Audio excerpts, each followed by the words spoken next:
Isang high-value target sa kalakaran ng ilegal na droga ang bumagsak sa kamay ng batas matapos ang matagumpay na buy-bust operation ng PNP sa Maguindanao del Norte. Sa operasyon, nasabat mula sa sospek ang tinatayang mahigit kalahating milyong pisong halaga ng hinihinalang shabu, isang tagumpay sa pinaigting na kampanya ng pamahalaan laban sa ilegal na droga.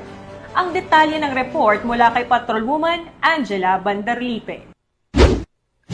Arestado ang isang high-value target sa ikinasang anti-illegal drug buy-bust operation at nakumpiska ang 510,000 pesos halaga ng hinihinalang shabu sa barangay Kakardato din Sinsuat, Maguindanao del Norte nito lamang ika-6 ng Hulyo taong kasalukuyan.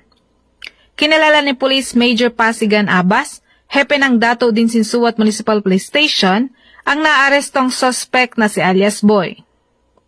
Naging matagumpay ang ikinasang operasyon ng operatiba ng Dato din Sinsuat Municipal Police Station katuwang ang 1st Provincial Mobile Force Company Philippine Army, Philippine Marines at pamahalang lokal nang nasabing lungsod at nakumpiska mula kay alias Boy ang 2 heat-sealed transparent plastic sachet na hinihinalang shabu na may bigat na 75 gramo at tinatayang nagkakahalagang 510,000 pesos at buy-bust money na ginamit sa transaksyon.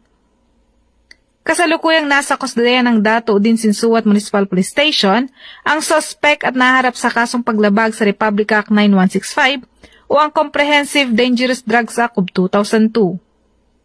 Ang pagkakaresto sa suspect ay patunay ng mas pinaigting ng kampanya ng Philippine National Police laban sa illegal na droga alinsunod sa direktiba ni Police General Torre III na palakasin ang operasyon kontra droga at tiyaking mapanagot ang mga nasa likod na iligal na gawain.